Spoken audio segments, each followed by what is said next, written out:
Désolé, j'ai accidentellement détruit ton vélo électrique de 9200 $ avec le camion de papa. Mon frère se tenait sur mon Porsche, les deux mains levées, dans ce faux geste défensif que les gens utilisent lorsqu'ils veulent que le pardon arrive avant l'explication. Son visage était tordu en un masque de culpabilité exagéré, mais ses yeux étaient complètement plats, froids, calculateurs. Derrière lui, garé à un angle brutal, en plein milieu de mon allée, se trouvait le lourd camion Ford gris de notre père. Et coincé directement sous son énorme pneu avant droit, il y avait le cadre en aluminium tordu et déchiqueté du cadeau d'anniversaire de ma fille de 12 ans. Mon père est sorti du côté passager, regardant l'épave, non pas avec choc, mais avec une satisfaction tranquille.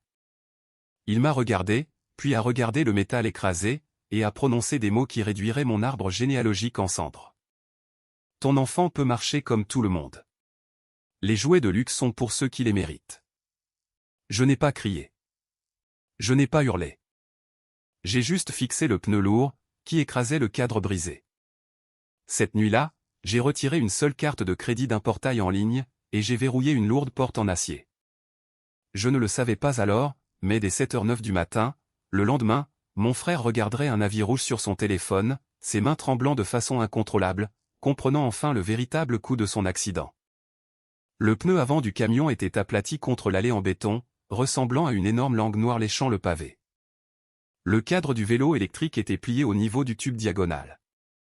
Le métal ne se plie ainsi que lorsqu'un objet incroyablement lourd roule dessus, à un rythme lent et délibéré. J'étais debout à la fenêtre de la cuisine, un verre d'eau du robinet à la main, quand j'ai vu l'ombre du camion traverser l'allée pour la première fois. Mon frère Thorne était au volant. Thorne ne possédait pas ce camion.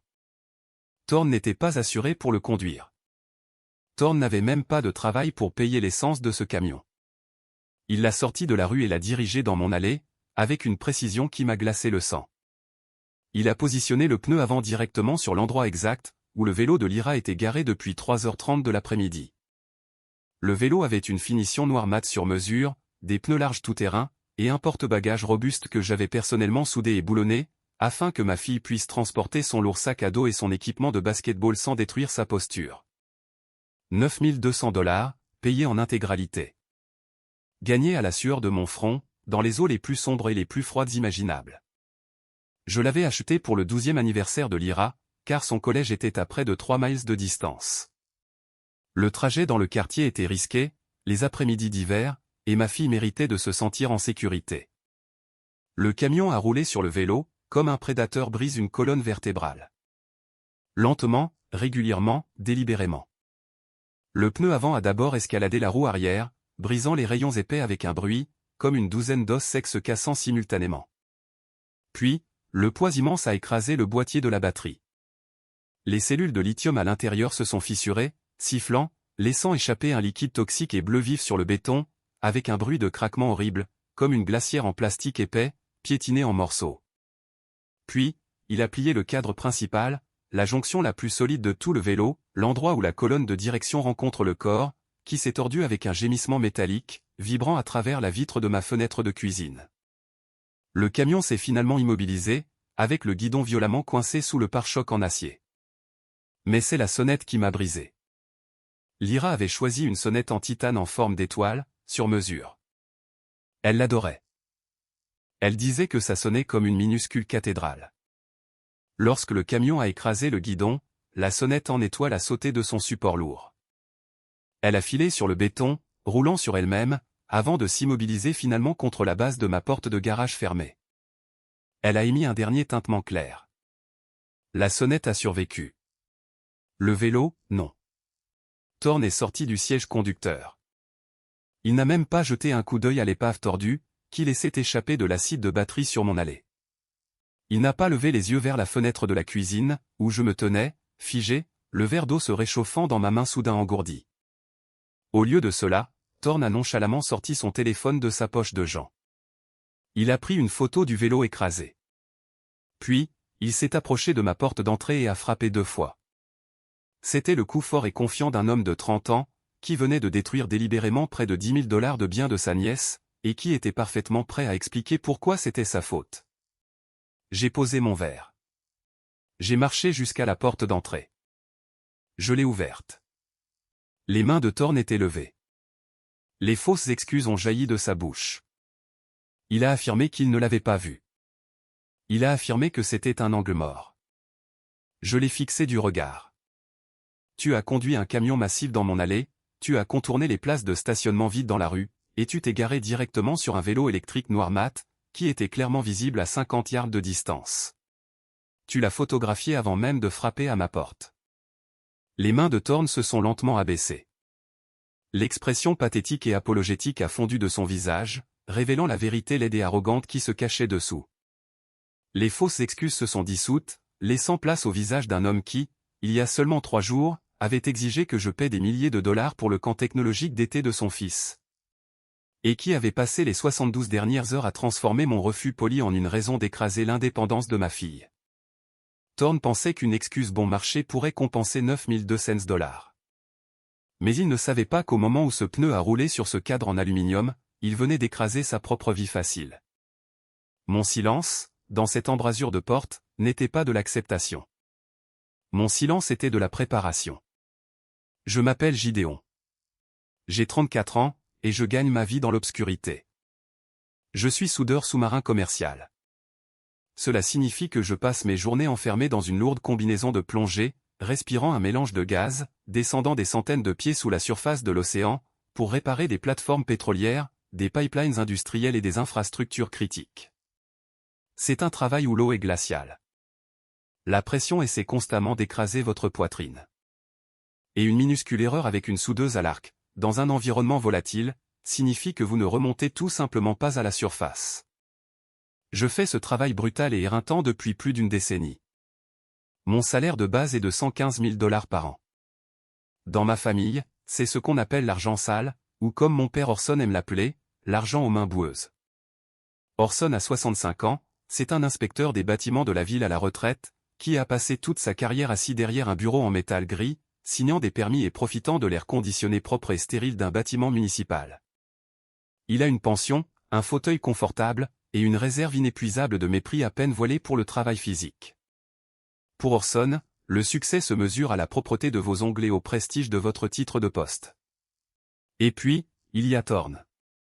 Thorne a 30 ans. Thorne est l'enfant prodige. Thorne est au chômage depuis la majeure partie de 3 ans.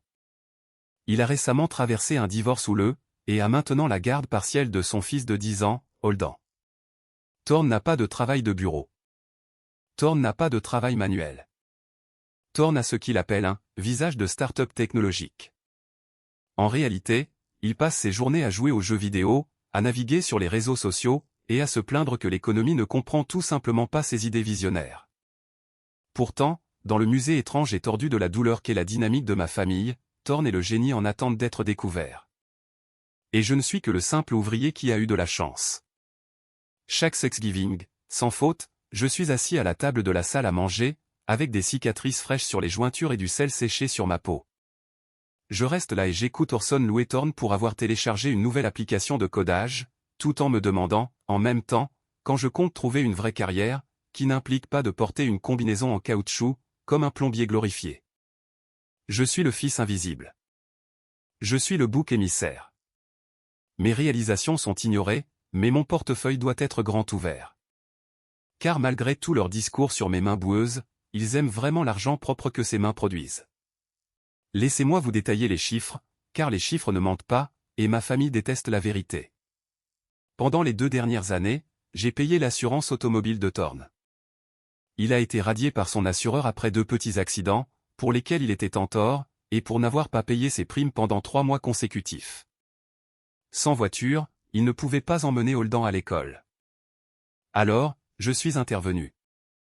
300 $ par mois, 24 mois, soit un total de 7200 $. Je le paie automatiquement depuis une carte de crédit, dont Thorne ne connaît même pas les 4 derniers chiffres, car il n'a jamais pris la peine de demander. Ensuite, il y a Orson. Orson adore son impeccable camion Ford gris classique, mais son association de copropriété de retraite haut de gamme n'autorise pas les véhicules commerciaux surdimensionnés et lourds dans son parking impeccable. Alors, il y a 3 ans, Orson m'a demandé une petite faveur. J'ai loué une unité de stockage premium à température contrôlée, à la périphérie de la ville, juste pour son camion. 180 $ par mois, 36 mois, soit un total de 6 480 $. Le bail est à mon nom. Le code du portail est lié à mon téléphone. Et enfin, l'appartement de Thorn. Lorsque sa femme l'a mis à la porte, son score de crédit se situait aux alentours des 500. Aucun propriétaire respectable en ville ne l'aurait considéré. J'ai co-signé le bail. Mon historique de crédit parfait et mon salaire à 6 chiffres sont les seules raisons pour lesquelles Thorn et son fils ne dorment pas actuellement sur le canapé floral du salon d'Orson. Je suis le système de survie de cette famille. Je suis la ligne d'oxygène. Mon patron, le chef de plongée de ma plateforme, est un homme de 55 ans, nommé Terren. Terren est bâti comme un coffre-fort de banque, et a des yeux qui ont vu le pire absolu que l'océan puisse faire à un corps humain. Il y a des années, lors de ma toute première plongée en saturation profonde, une valve s'est bloquée. La pression a commencé à chuter. J'ai senti la panique monter dans ma gorge, chaude et aiguë. La voix de Terren est venue par mon casque, calme comme la glace.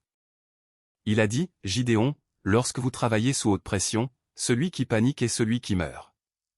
Laissez les autres s'agiter dans le noir. Votre seul travail est de contrôler l'oxygène. » Je n'ai jamais oublié cela. Je porte ce conseil dans mes os. Pendant des années, j'ai maintenu l'oxygène en circulation pour Orson et Thorn. J'ai ravalé les insultes. J'ai ignoré l'arrogance. J'ai payé les factures parce que Holden avait besoin d'un toit. Et parce que, quelque part au fond de moi, l'enfant brisé en moi pensait encore que si je payais juste assez, il me respecterait enfin. Ma famille a une règle non écrite. Mon argent est une propriété commune, mais ma douleur est strictement mon propre problème. Ils s'attendent à ce que l'argent coule, sans condition, sans gratitude, et sans le moindre mot de plainte. J'ai suivi cette règle pendant très longtemps, jusqu'à il y a 3 jours. C'est à ce moment-là que la règle a été officiellement brisée. Il y a 3 jours, mardi soir, le téléphone a sonné alors que j'étais assis à la table de la cuisine, aidant Lyra avec ses devoirs de préalgèbre. L'identification de l'appelant a affiché le nom de Thorn. Je savais déjà de quoi il s'agissait. L'été approchait, et l'ex-femme de Thorn avait clairement fait savoir qu'elle ne paierait aucune activité parascolaire. J'ai décroché le téléphone. Je n'ai même pas eu le temps de dire bonjour. Salut, alors la compte pour le camp technologique d'été de Holden est du d'ici vendredi, a dit Thorn. Sa voix ne demandait pas. Elle supposait.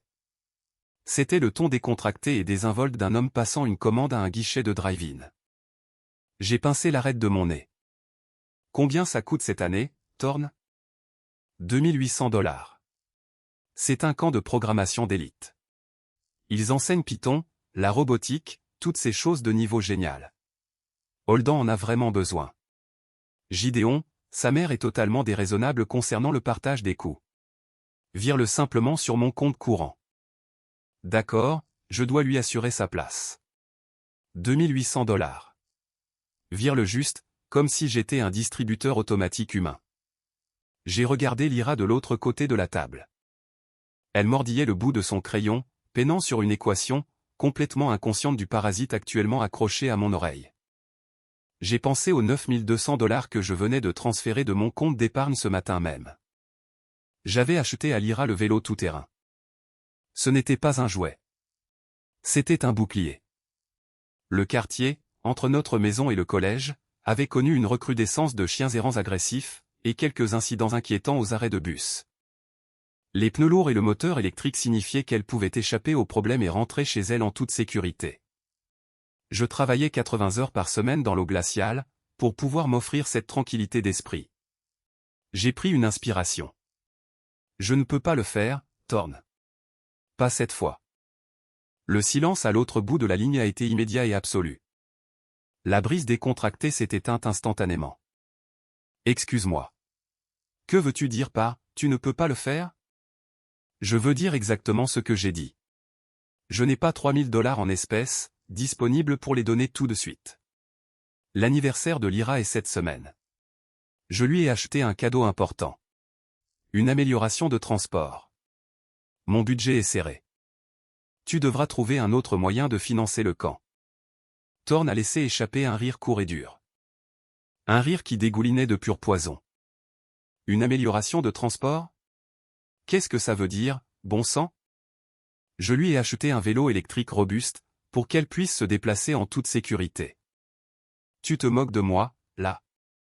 La voix de Thorne a commencé à s'élever, le volume augmentant, l'arrogance transperçant le haut-parleur. Tu as acheté à ton enfant de 12 ans un jouet électrique de luxe, dépensant probablement des milliers de dollars juste pour te pavaner, et tu me dis que tu ne peux pas aider ton propre neveu à avoir une éducation? Tu es assis dans ta belle maison, thésaurisant ton argent sale, et tu ne veux même pas aider ta famille. J'ai gardé ma voix parfaitement stable. La voix de Teren résonnait dans ma tête. Ne panique pas, maintiens l'oxygène stable. Je t'ai dit que je ne paierai pas pour le camp, Thorne. Je n'ai pas dit que je ne pouvais jamais me permettre des choses. Je dis que je ne paie pas pour cela. C'est une limite. Il n'y a pas de différence pour un enfant de 10 ans, qui veut juste apprendre. Gideon, tu es complètement égoïste. Tu l'as toujours été. Tu penses que, juste parce que tu fais un travail manuel dangereux, tu es meilleur que tout le monde. Papa a raison à ton sujet. Tu n'as absolument aucune classe. Holden ne m'a pas demandé l'argent. Thorne, c'est toi qui l'as fait. Et ma réponse est non. Débrouille-toi comme un père devrait le faire. J'ai raccroché le téléphone. Je ne l'ai pas bloqué. J'ai juste posé l'appareil face contre terre sur la table. Lyra a levé les yeux de son manuel de maths, ses yeux sombres grands ouverts. Tout va bien avec oncle Thorne? Tout va bien, chérie. Concentre-toi juste sur l'algèbre. Honnêtement, je pensais que c'était la fin de l'histoire. Je pensais que le refus mènerait juste à quelques semaines de silence passif-agressif, peut-être quelques messages textes désagréables, et l'habituel accueil froid lors de la prochaine réunion de famille. J'ai oublié que pour un enfant prodige, le mot « non » n'est pas une limite. Le mot « non » est un acte de guerre.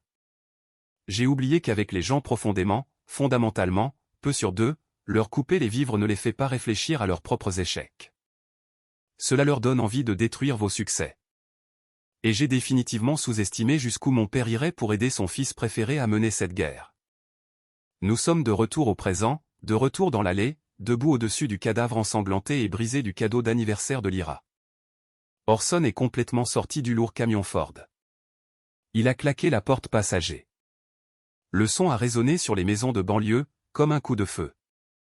Il a fait le tour de la calandre avant, les mains posées nonchalamment sur ses hanches, portant son pantalon kaki impeccable préféré, et une chemise polo repassée. Il a regardé le métal noir tordu, les rayons brisés, l'acide de batterie bleue, qui tachait mon allée. Il n'a pas bronché. Il n'a pas semblé horrifié. Il a regardé l'épave exactement de la même manière qu'il regardait un chantier qui avait échoué à ses inspections strictes, avec un profond sentiment arrogant d'auto-justification. Quel désordre, a dit Orson, secouant lentement la tête. Mais honnêtement, Gideon, ton enfant peut marcher comme tout le monde. Un vélo à 9000 $ pour un collégien n'est rien d'autre qu'une démonstration grotesque. J'ai senti l'air quitter mes poumons.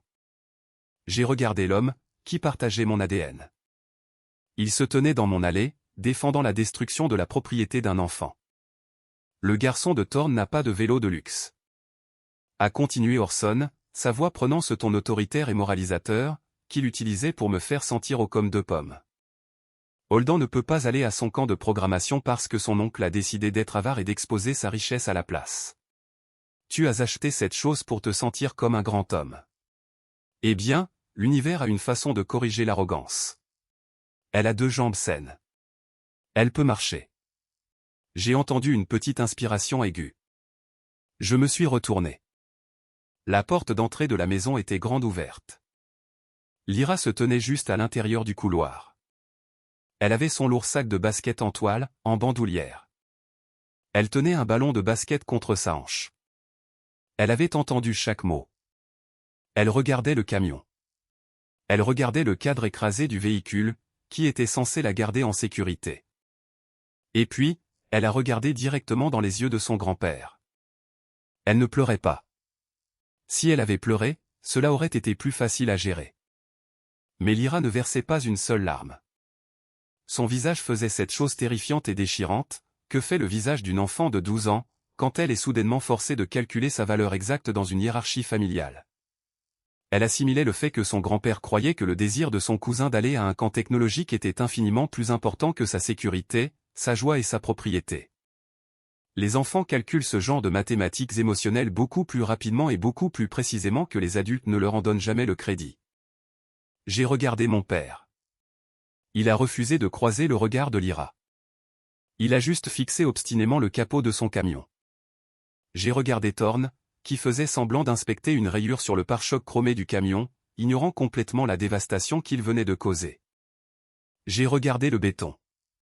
La sonnette en étoile en titane reposait contre la porte du garage. Je me suis approché de la sonnette.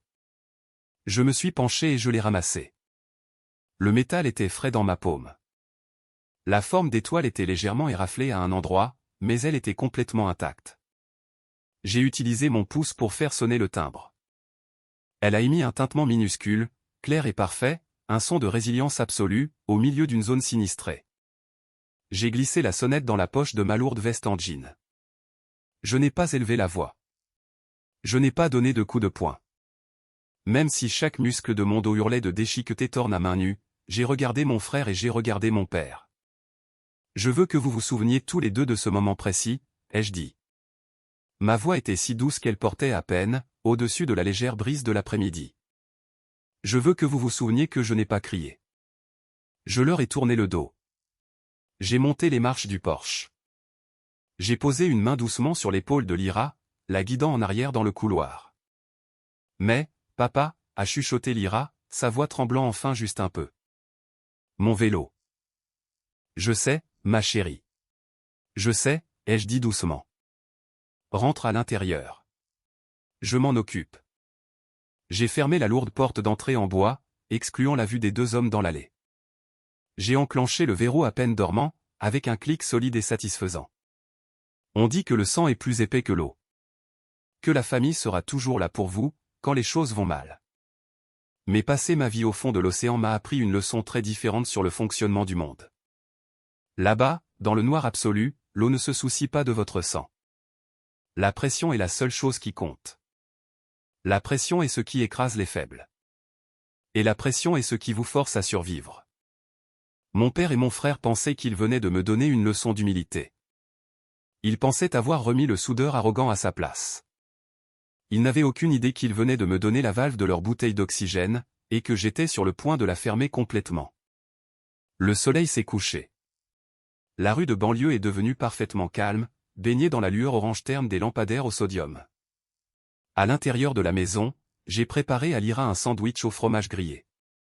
Elle l'a mangé en silence, ses yeux fixant le vide sur la table de la cuisine. Elle m'a demandé une fois si Thorn allait aller en prison. Je lui ai dit que les adultes avaient des façons compliquées de payer pour leurs erreurs, et qu'elle n'avait pas besoin de s'inquiéter de quoi que ce soit, sauf de ses devoirs. Je l'ai mise au lit à 8h30. À 9h15 du soir, la maison était entièrement silencieuse. J'ai remis ma lourde veste en jean. La sonnette en étoile en titane cognait de manière rassurante contre ma hanche, à travers le tissu. Je suis sorti par la porte d'entrée et j'ai descendu l'allée. Orson et Thorn avaient laissé le camion exactement où il était. Ils avaient marché dans la rue jusqu'au coin, où Thorn avait apparemment garé sa propre berline cabossée plus tôt, laissant le massif Ford épingler la preuve sur mon béton. Ils ont probablement supposé que je serais trop déprimé ou intimidé pour y toucher. J'ai sorti mon smartphone de ma poche. J'ai allumé le flash. Je suis devenu enquêteur de scènes de crime, dans ma propre allée. J'ai pris 10 photographies macro incroyablement détaillées et haute résolution. J'ai photographié le boîtier de batterie écrasé, qui fuyait de l'acide. J'ai photographié les boulons cisaillés du porte-bagages, que j'avais soudés. J'ai photographié les profondes marques de bande de roulement des pneus, parfaitement imprimées dans la peinture noire mat du cadre en aluminium. Chaque angle, chaque rayon brisé, chaque goutte de liquide toxique a été documentée. Ce n'était plus seulement un vélo cassé. C'était la pièce à conviction A. Une fois que j'ai eu fini de documenter la destruction, j'ai saisi le lourd cadre avant du vélo électrique et je l'ai traîné, avec un horrible bruit de raclement, dessous l'énorme pneu. J'ai appuyé le métal ruiné contre le mur intérieur de mon garage, le cachant de la rue. Puis, je me suis dirigé vers le côté conducteur du Ford F250 gris. La porte était déverrouillée. Bien sûr qu'elle l'était. Les gens arrogants ne pensent jamais qu'ils doivent verrouiller leur porte, quand ils sont garés sur le territoire de quelqu'un qu'ils croient avoir conquis. J'ai ouvert la lourde porte et je suis monté sur le siège conducteur. L'habitacle sentait intensément le désodorisant bon marché au pain d'Orson et les boissons énergisantes éventées de Thorn. J'ai tendu la main vers les clés, qui se trouvaient juste là, dans le porte-gobelet. Mais alors que je me penchais, l'écran d'un smartphone s'est illuminé sur le siège passager. C'était le téléphone de Thorn. Il l'avait laissé tomber pendant sa maladroite performance de fausses excuses sur le Porsche, et avait été trop remonté par l'adrénaline et la rancœur, pour réaliser qu'il l'avait oublié. J'ai fixé l'écran lumineux. Une notification se trouvait juste là, sur l'écran de verrouillage, complètement non chiffré, car Thorn était un homme qui n'avait jamais rien protégé dans sa vie. Ni son score de crédit, ni son mariage, et certainement pas son empreinte numérique. La notification était un SMS entrant de Morrison. Il disait « Tu l'as récupéré ?» Je n'ai pas hésité. J'ai pris le téléphone et j'ai balayé l'écran. Pas de code d'accès. L'application de messagerie s'est ouverte instantanément sur la conversation entre Thorn et Orson. J'ai fait défiler vers le haut. Ce que j'ai lu a fait geler le sang dans mes veines. Ce n'était pas un accident. Ce n'était pas un angle mort. C'était une attaque calculée, préméditée, planifiée sur 72 heures. Mardi, 20h15. Thorn, il a dit non pour l'argent du camp. L'arrogant a réellement dit « Non, je vais lui donner une leçon. Je vais détruire ce stupide jouet de luxe qu'il a acheté. » Mardi, 20h45. Orson, n'utilise pas ta voiture. Utilise le camion de papa. Plus lourd. On l'écrasera complètement. Je viendrai avec toi vendredi pour m'assurer que c'est bien fait. Vendredi, 14h. Thorn, je le vois dans l'allée. Je vais reculer directement sur le cadre. Perte totale. Vendredi, 14h05. Orson, bon moment pour lui montrer qu'il ne peut pas acheter le respect. Assure-toi de frapper la batterie. J'ai cessé de respirer. L'oxygène dans la cabine a disparu. Mon propre père avait spécifiquement instruit son enfant prodige d'utiliser le véhicule plus lourd, pour assurer un maximum de dommages irréparables à la propriété de sa petite fille. Mon père avait orchestré la destruction. Le camion était l'arme du crime, et l'unité de stockage, où Orson le gardait habituellement à l'abri des règles de l'association de copropriété, était le coffre-fort. C'était le coffre-fort, et j'étais la seule personne à détenir le bail et le code maître de ce coffre-fort. J'ai utilisé mon propre téléphone pour prendre des photographies d'une clarté cristalline de l'écran de Thorn, capturant toute la conversation par SMS. Je me suis assuré que les horodatage et les noms des contacts étaient parfaitement lisibles. J'ai envoyé les photos à ma sauvegarde sécurisée dans le cloud. Puis, j'ai jeté le téléphone de Thorn sur le tapis de sol côté passager. J'ai mis les clés dans le contact. Le lourd moteur diesel a rugi, prenant vie. J'ai reculé le camion massif hors de mon allée, laissant la tache de batterie bleue briller sous les lampadaires, et je l'ai conduit directement à l'installation de self-stockage du côté est. Le portail de l'installation s'est ouvert automatiquement, quand j'ai tapé mon code PIN personnel. J'ai conduit le camion jusqu'à l'unité 14, un grand box premium avec une lourde porte roulante en acier. J'ai garé le camion à l'intérieur. J'ai coupé le moteur. J'ai abaissé la lourde porte en acier, sentant le bruit sourd et satisfaisant, alors qu'elle frappait le béton. Je l'ai verrouillé avec un cadenas en titane robuste, que j'avais apporté de mon équipement de travail. Puis, je me suis dirigé vers le clavier de sécurité principal, au bureau de l'installation. Je me suis connecté à mon portail de compte sur mon téléphone. J'ai changé le code d'accès du portail, de l'année de naissance d'Orson à la date de naissance de Lyra. Le camion était maintenant sécurisé dans une boîte en acier, derrière un portail verrouillé, enregistré strictement à mon nom. L'arme du crime était enfermée, et les complices venaient de perdre leur seul jeu de clés. J'ai marché les 2 miles pour rentrer chez moi, dans l'air vif de la nuit. La sonnette dans ma poche me semblait incroyablement lourde, mais mon esprit était complètement, et terriblement, clair. Il était presque minuit, quand je me suis enfin assis à ma table de cuisine, ouvrant mon ordinateur portable. La lumière bleue de l'écran a illuminé la pièce sombre. La maison était complètement silencieuse, à l'exception du ronronnement du réfrigérateur. J'avais 3 tâches à accomplir, avant que le soleil ne se lève. 3 frappes silencieuses, qui couperaient les lignes d'oxygène pour toujours. Tâche numéro 1. Je me suis connecté au portail en ligne du fournisseur d'assurance automobile de Thorn.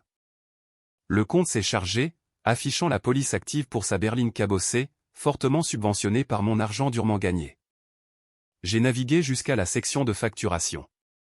Là, c'était ma carte Visa, se terminant par 449, configurée pour le paiement automatique. J'ai cliqué sur le bouton « Supprimer le mode de paiement ». Une boîte d'avertissement est apparue à l'écran, dans un texte jaune vif. Avertissement, la suppression de ce mode de paiement entraînera une interruption immédiate de la couverture, en raison de paiements manqués précédents. La police sera suspendue instantanément. Je n'ai pas cligné des yeux. J'ai cliqué sur « Confirmer ». L'écran s'est rafraîchi. Une bannière rouge est apparue en haut du portail. Police suspendue. Non assuré. Statut actif. Thorn était désormais légalement interdit de conduire sa voiture sur toute voie publique. Première frappe réussie. Tâche numéro 2. J'ai ouvert un nouvel onglet et j'ai navigué vers le système de signalement en ligne du service de police local. J'ai sélectionné le formulaire pour « Destruction intentionnelle de propriété et vandalisme ». J'ai tapé méthodiquement, mes doigts volant sur les touches. J'ai décrit l'incident avec des détails froids et cliniques. J'ai listé la marque, le modèle exact et la valeur au détail du vélo électrique, 9200 $. J'ai téléchargé les 10 photos macro haute résolution des dommages. J'ai téléchargé le reçu d'achat au format PDF, puis j'ai téléchargé les captures d'écran de la conversation par SMS entre Thorn et Orson. J'ai spécifiquement mis en évidence les mots « Utilise le camion de papa », plus lourd. J'ai classé l'incident comme une destruction de propriété préméditée et coordonnée, impliquant plusieurs parties. J'ai cliqué sur « Envoyer ». Un numéro de dossier numérique a été immédiatement généré à l'écran. Le dossier était maintenant dans le système. Un détective l'examinerait d'ici lundi matin. Deuxième frappe réussie. Je me suis penché en arrière sur ma chaise, frottant mes yeux fatigués. J'étais sur le point de fermer l'ordinateur portable et d'aller dormir. Le piège était tendu. Les portes étaient verrouillées. Les conséquences étaient déjà en marche, fonçant vers eux comme un train de marchandises dans l'obscurité. Mais alors, mon téléphone a vibré sur la table. Je l'ai pris.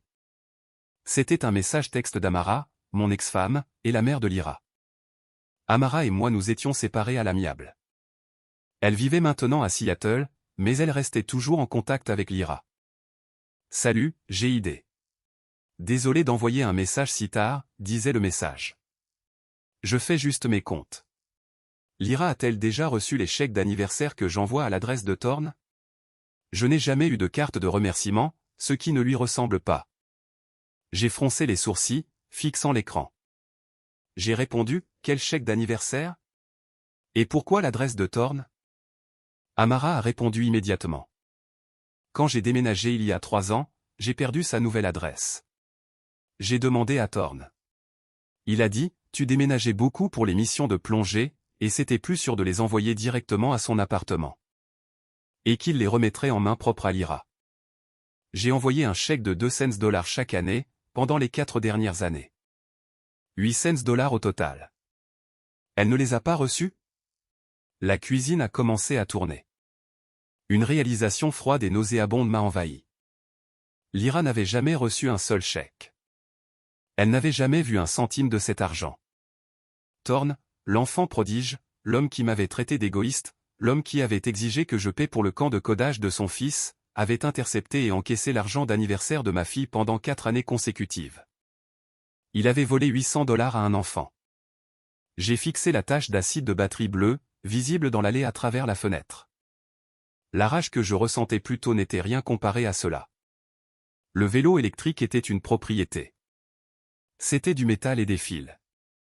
Mais voler le cadeau d'anniversaire d'un enfant, année après année, tout en me souriant et en me demandant de payer son assurance. Ça, c'était le mal pur et non adultéré. J'ai pris une capture d'écran des messages textes d'Amara. Je me suis reconnecté au portail de la police. J'ai mis à jour mon dossier de cas actif, en ajoutant une accusation supplémentaire. Vol de courrier et fraude, pour un total de 8 cents $. J'ai fermé l'ordinateur portable. L'écran lumineux est devenu noir. Thorn et Orson pensaient qu'ils me punissaient juste pour avoir dit non. Il pensait donner une leçon à un soudeur arrogant. Mais à une profondeur de 300 pieds, vous apprenez que chaque action a une réaction massive et écrasante. Demain matin, ils allaient se réveiller et réaliser qu'ils étaient au fond de l'océan, et que je venais de couper le tuyau d'air. Si cette histoire vous fait bouillir le sang, et que vous voulez voir exactement comment un homme silencieux démantèle une famille arrogante pièce par pièce, prenez une seconde pour soutenir la chaîne. Cliquez sur le bouton « J'aime », abonnez-vous et laissez un commentaire ci-dessous, en me disant de quelle ville ou pays vous regardez. Chaque interaction aide plus de gens à trouver ces histoires authentiques et percutantes. Restez connectés, car la vie rouge est sur le point de tomber. Le samedi matin est arrivé, avec un vent froid et mordant, qui faisait trembler les carreaux de ma cuisine. J'étais déjà réveillé. J'étais éveillé depuis 4 heures du matin, assis dans le noir, regardant les lampadaires s'estomper lentement dans une lourde aube grise. J'avais une tasse de café noir à la main, et la petite sonnette en étoile en titane reposait sur la table, juste à côté de mon téléphone. À 7h09 du matin exactement, le piège numérique que j'avais tendu la veille s'est finalement refermé. Je n'avais pas besoin de le voir arriver, pour savoir exactement comment cela se déroulerait. Je connaissais les habitudes de Thorn mieux qu'il ne se connaissait lui-même. Chaque matin, il vérifiait son téléphone à 7h09, pour éteindre son alarme. Et ce samedi matin particulier, la première chose qu'il a accueillie n'était pas son fond d'écran de verrouillage, mais une énorme bannière rouge éclatante, de son assureur automobile. Avis d'expiration de police. Statut non assuré actif. La conduite est interdite. La réaction de Thorn a été parfaitement capturée dans le message vocal. Il me l'a laissé précisément 5 minutes plus tard, à 7h14. Je me suis assis à ma table de cuisine et j'ai écouté l'enregistrement joué à travers le haut-parleur. Le message vocal a duré exactement 47 secondes. Il était composé de 3 phrases frénétiques, de beaucoup de respirations lourdes, et d'un son, qui aurait pu être un sanglot à moitié étouffé, ou juste de la panique pure et simple. « Gideon, qu'as-tu fait ?» La voix de Thorn tremblait, dépouillant toute l'arrogance et la bravade qu'il avait affichée sur mon Porsche la veille. Mon portail d'assurance est bloqué. Il est écrit, la carte a disparu. J'ai un rendez-vous ce soir, Gideon. J'ai dû traverser la ville. Tu dois remettre la carte tout de suite. Rappelle-moi immédiatement. Il n'a pas mentionné le vélo électrique détruit, d'une valeur de 9200 $. Il n'a pas mentionné ma fille. Il n'a pas mentionné les messages textes brutaux qu'il avait échangés avec notre père. Il se souciait seulement que sa vie facile était finie, et que ses plans de week-end étaient ruinés, parce qu'il ne pouvait plus opérer illégalement un véhicule sur les routes publiques. J'ai laissé le message vocal se terminer. Je ne l'ai pas rappelé. Pendant que Thorn hyperventilait dans son appartement subventionné, un deuxième désastre se déroulait du côté de la ville. Orson, notre fier inspecteur municipal à la retraite, était une créature d'habitudes intenses. Chaque samedi matin, il aimait se rendre à l'installation de stockage, sortir son impeccable camion Ford gris de son box, et le conduire au club de golf local, pour frimer devant ses amis retraités. Je l'imaginais s'approchant du portail de sécurité principal, dans ses vêtements de golf, baissant sa vitre et tapant avec assurance son année de naissance sur le lourd clavier métallique. Je l'imaginais, la petite lumière rouge lui clignotant en retour. Accès refusé. Je l'imaginais essayant à nouveau, ses gros doigts frappant les boutons avec une frustration croissante. Accès refusé. À 7h45, mon téléphone a commencé à vibrer violemment sur la table en bois. L'identification de l'appelant a affiché le nom d'Orson. J'ai pris une longue gorgée de mon café noir. Je l'ai laissé sonner. Il a sonné 15 fois au cours des 2 heures suivantes. Chaque appel sans réponse était une petite fissure dans le barrage de leur arrogance. Il réalisait enfin que le tuyau d'oxygène avait été coupé. Pendant plus d'une décennie, j'avais été le secouriste de cette famille toxique. Chaque fois qu'ils allumaient un incendie, par leur propre comportement imprudent, ils s'attendaient à ce que j'arrive avec un tuyau et un chèque en blanc.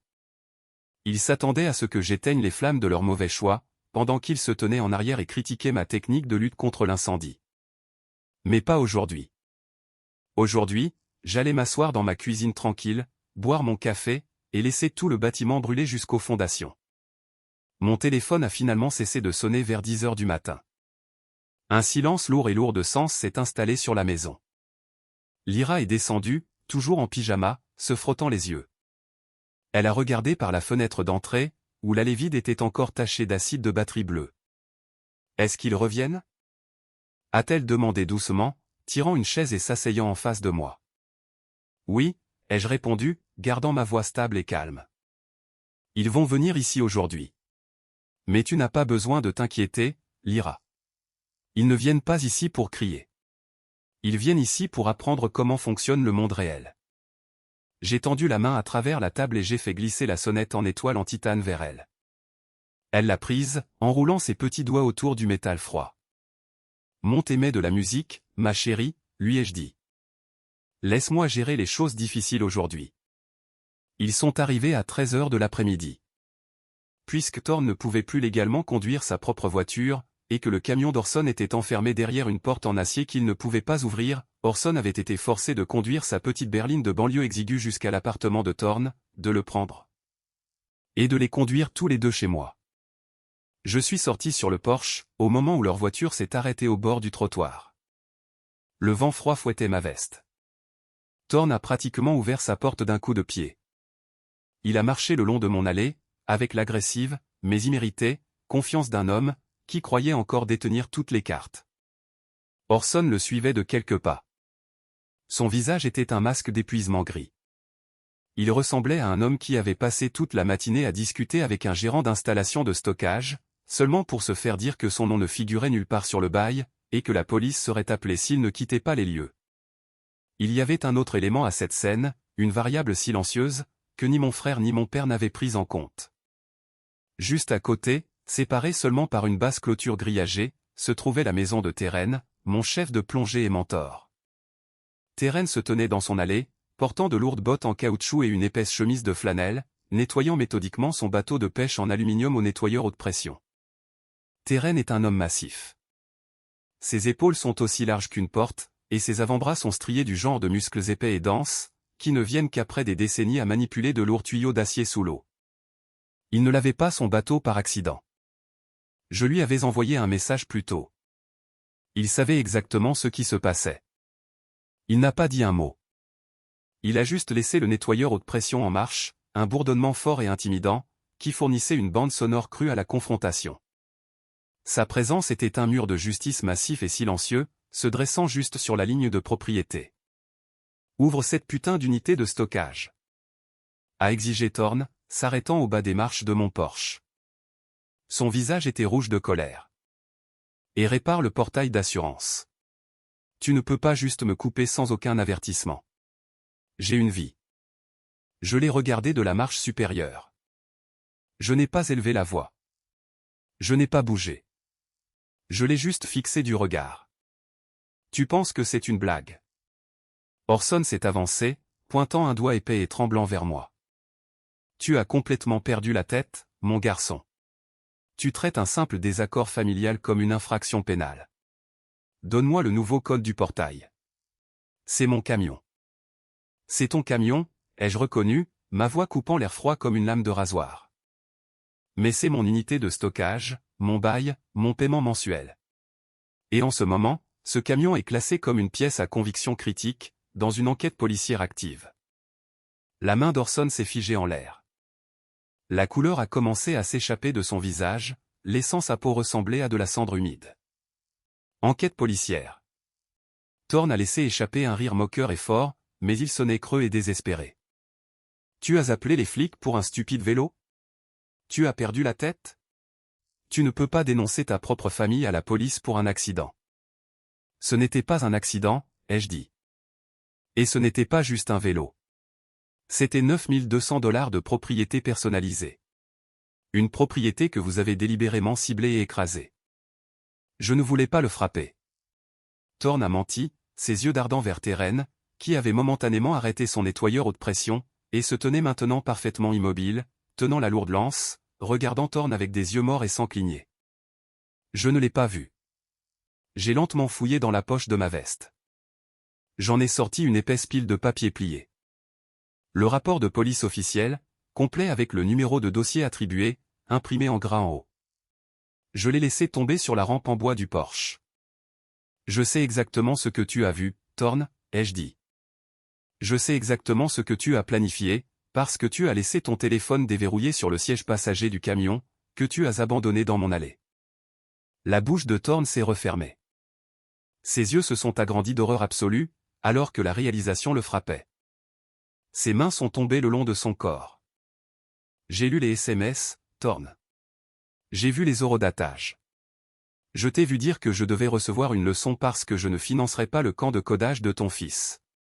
Et j'ai vu papa te dire d'utiliser son camion lourd, pour assurer un maximum de dégâts. Orson a fait un pas en arrière, trébuchant légèrement contre la marche inférieure. L'arrogance a complètement disparu de ses yeux, remplacée par une vague de terreur soudaine et écrasante. Vous avez conspiré pour détruire la propriété de ma fille, ai-je continué, ma voix résonnant sur le toit du Porsche. Vous avez exécuté ce plan, et ensuite vous vous êtes tenu exactement là où vous vous tenez maintenant, et vous avez dit à une fille de 12 ans qu'elle méritait que ses affaires soient écrasées, parce que vous pensez que mon argent est sale. J'ai sorti mon téléphone de ma poche. Je n'ai plus regardé le rapport de police. J'ai regardé directement dans les yeux d'Orson. Laissez-moi vous dire exactement ce que ce drame familial toxique va vous coûter, ai-je dit. Parce que vous aimez tous les deux m'appeler travailleur aux mains boueuses, mais vous ne semblez avoir absolument aucun problème à dépenser l'argent que ces mains boueuses génèrent. Alors, faisons quelques calculs de base. J'ai ouvert l'application de notes sur mon téléphone. L'écran brillait dans la lumière nuageuse de l'après-midi. Article 1, ai-je lu à voix haute.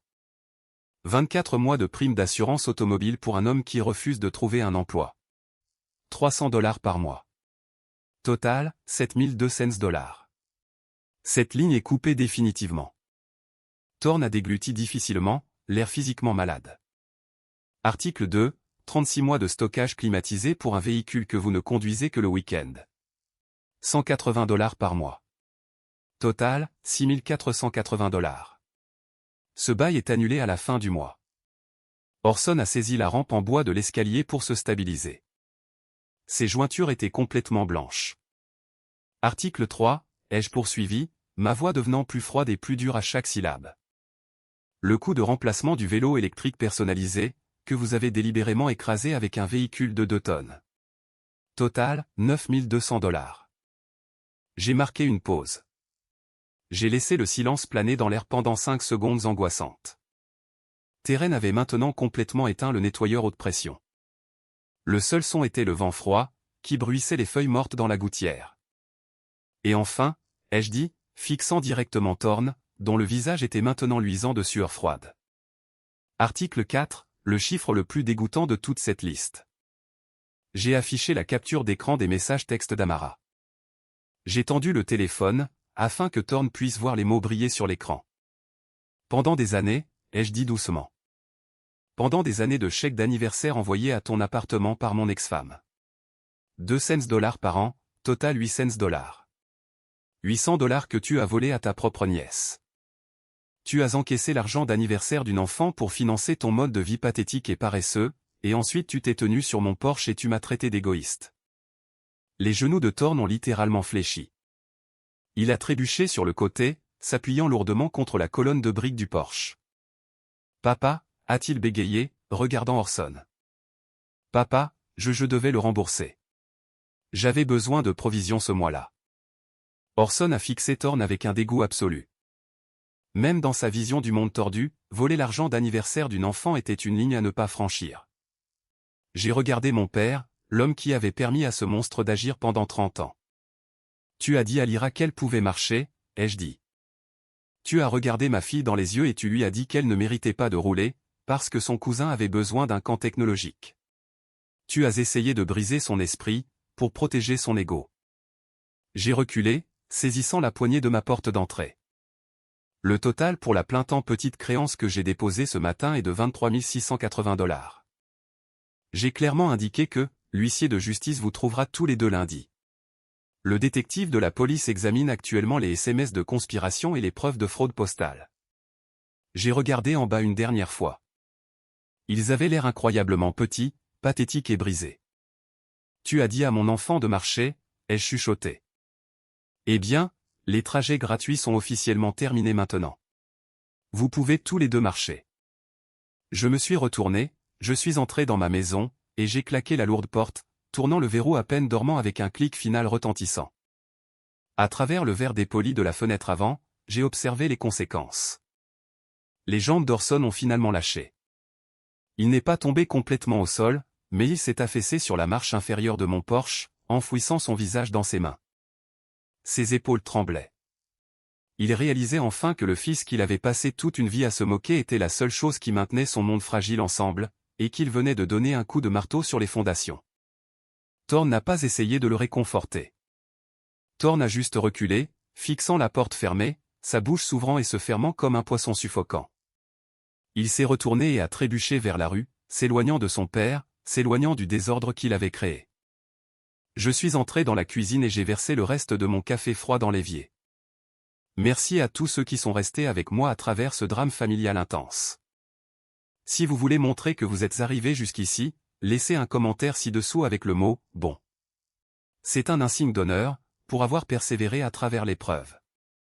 Je mettrai personnellement un cœur et répondrai à tout commentaire qui inclut le mot « bon ». La punition pour leurs actions ne s'est pas arrêtée sur ce Porsche. La destruction de leur arrogance s'est déroulée au cours des 14 jours suivants, comme une démolition au ralenti. Un bel et brutal effet domino de conséquences. La chute de Thorne a été la plus spectaculaire, principalement parce qu'il manquait de l'intelligence de base pour comprendre que les règles s'appliquaient en fait à lui. 3 jours après la confrontation sur le Porsche, Thorne a décidé qu'il était au-dessus des lois. Il devait aller dans un salon de jeu local, et prendre le bus était tout simplement en dessous de sa dignité. Il a conduit sa berline non assurée directement hors de son complexe d'appartements. Il a parcouru exactement 4 pâtés de maison, avant qu'une voiture de patrouille ne vérifie ses plaques à un feu rouge. Le lecteur automatique de plaques d'immatriculation a instantanément signalé son statut d'assurance suspendu. La police l'a arrêté devant un centre commercial bondé. Parce qu'il conduisait entièrement sans assurance, l'agent ne lui a pas seulement donné une amende. Ils ont mis le véhicule en fourrière. Thorne a dû rester sur le trottoir, dans le vent glacial, regardant une dépanneuse accrocher son seul mode de transport et l'emmener. Les frais de fourrière, les contraventions de la circulation, et le coût d'acquisition d'une assurance à risque élevé, pour récupérer la voiture, ont totalisé plus de $2000. De l'argent qu'il n'avait pas. De l'argent qu'il ne pouvait plus me mendier. Mais l'univers n'en avait pas encore fini avec Thorne. Le mardi, les documents que j'avais déposés auprès de la société de gestion de son appartement ont finalement été traités. J'ai formellement et légalement retiré mon nom en tant que garant financier de son bail, citant une rupture totale des relations familiales et des litiges juridiques actifs. La société de gestion n'a pas hésité. Ils ont scotché un énorme avis rouge vif directement sur la porte d'entrée de Thorne. C'était un avis de retrait de garant. La lettre à l'intérieur était impitoyable. Elle stipulait que Thorne devait maintenant prouver indépendamment un revenu de $4000 par mois pour maintenir le bail, où il ferait face à des procédures d'expulsion formelles dans les 30 jours. Thorne, qui n'avait pas eu d'emploi stable depuis 3 ans, a paniqué. Il s'est dépêché de trouver un emploi. L'enfant prodige, le visionnaire de la start-up technologique, a été forcé de prendre un poste au salaire minimum, en remplissant les étagères lors du quart de nuit, dans un immense entrepôt de fournitures pour animaux de compagnie. Juste pour rassembler assez d'argent afin d'éviter de vivre dans la rue. C'est au cours de sa toute première semaine à cet entrepôt de fournitures pour animaux de compagnie que l'humiliation ultime est arrivée. J'avais payé $75 supplémentaires, pour m'assurer que l'huissier de justice pour mon procès était très motivé et précis. Un jeudi après-midi, en plein milieu d'un quart de travail chargé, un homme en costume élégant est entré dans la salle de pause de l'entrepôt. Il a bruyamment confirmé l'identité de Thorne, devant une douzaine de nouveaux collègues, et lui a remis agressivement une épaisse pile de documents légaux. « Vous avez été assigné », a annoncé l'homme clairement, résonnant sur les murs de béton. Thorne faisait maintenant officiellement face à un procès civil pour $23 680, couvrant le vélo électrique détruit, les années de chèques d'anniversaire volés, et l'utilisation frauduleuse de mon crédit pour ses frais d'assurance et de stockage. Et planait au-dessus de sa tête, lourde et terrifiante, l'enquête policière active pour complot et fraude postale. Il était piégé. Il était fauché. Il prenait le bus 2 heures dans chaque sens, pour empiler des sacs de 50 livres de nourriture pour chiens au milieu de la nuit. L'enfant prodige avait finalement été forcé de toucher le fond. La vengeance, lorsqu'elle est exécutée correctement, ne consiste pas à crier ou à donner des coups de poing.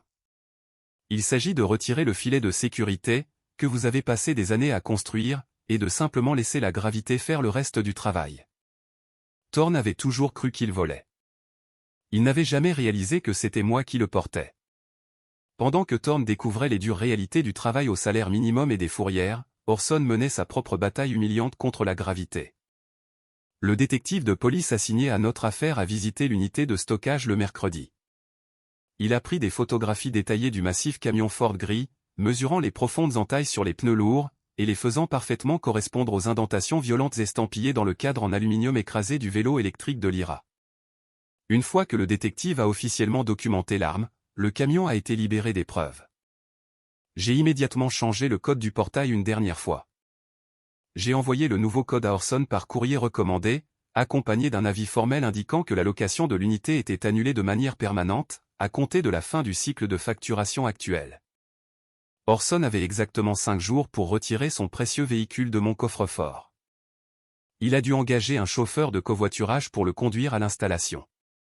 Il a conduit le camion massif hors du portail et l'a ramené à son complexe de copropriété de retraite haut de gamme et impeccable.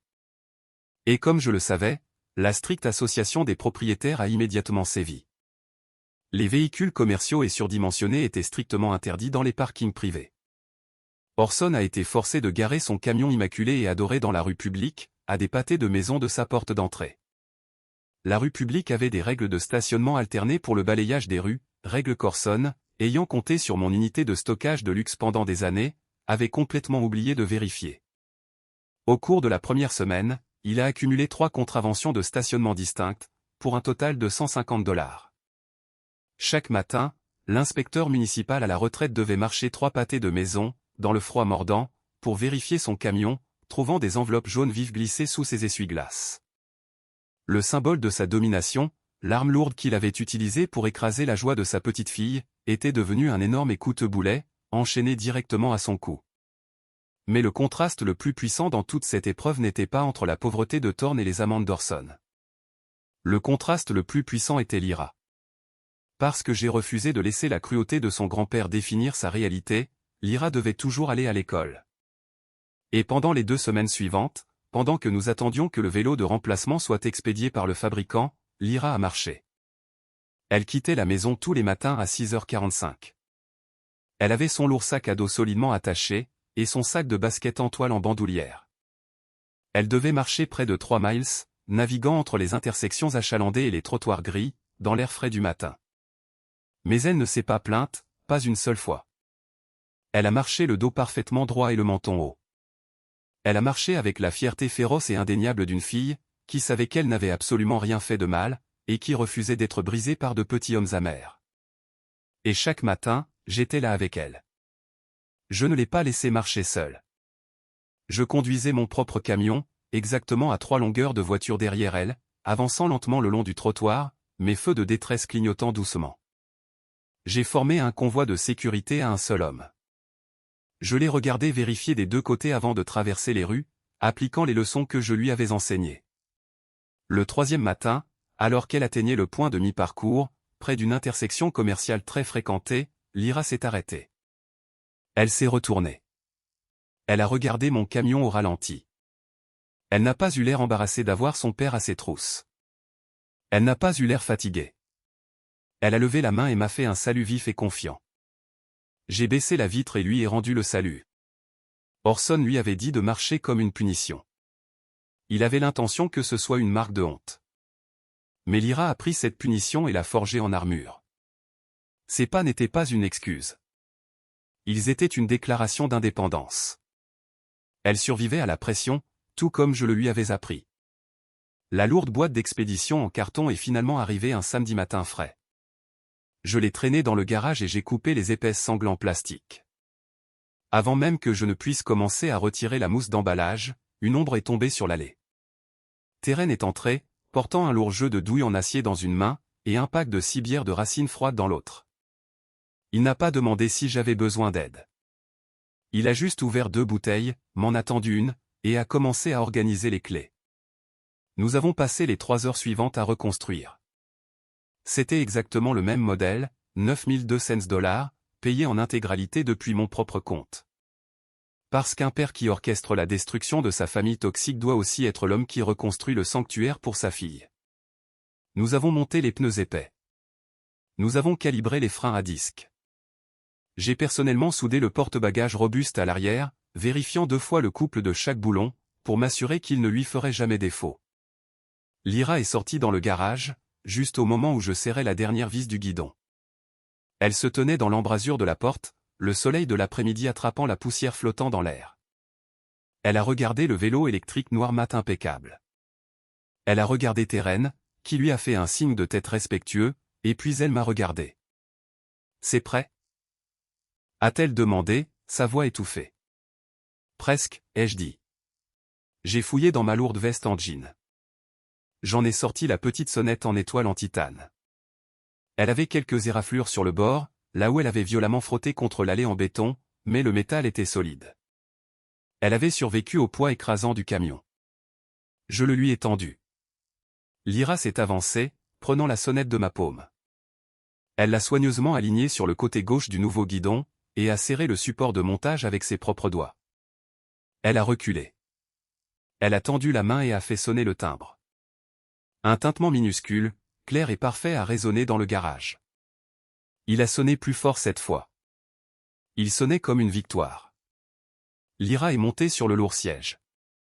Elle a ajusté son casque, a relevé la béquille, et est sortie lentement du garage. Elle a pédalé devant l'endroit sur le béton, où l'acide de batterie bleue avait taché l'allée. La tache s'estompait maintenant, s'effaçant un peu plus à chaque averse. Elle a tourné la poignée d'accélérateur et le moteur électrique s'est mis à ronronner. Terren et moi sommes restés dans l'allée, buvant notre bière de racine, la regardant filer dans la rue. Le soleil de l'après-midi brillait sur la sonnette en étoile en titane. Famille est un mot compliqué. Les gens vous diront que le sang exige un pardon sans fin. Mais je suis soudeur sous-marin. Je sais que si un tuyau fuit du gaz toxique dans votre approvisionnement en oxygène, vous ne pardonnez pas le tuyau. Vous le coupez, vous scellez la brèche, et vous vous sauvez vous-même. Thorne et Orson ont essayé de nous noyer dans leur arrogance. Mais ils ont oublié un détail crucial. C'est moi qui construis les combinaisons pressurisées. C'est moi qui prospère dans les eaux profondes. Et je maintiendrai toujours l'oxygène de ma fille en circulation, quoi qu'il en coûte.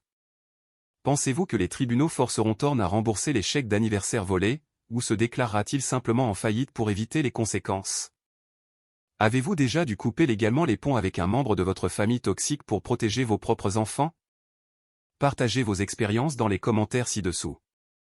Si cette histoire de justice brutale et silencieuse a résonné en vous, appuyez sur le bouton « J'aime » et abonnez-vous à pour plus d'histoires vraies. Gardez vos limites fortes et je vous verrai dans la prochaine.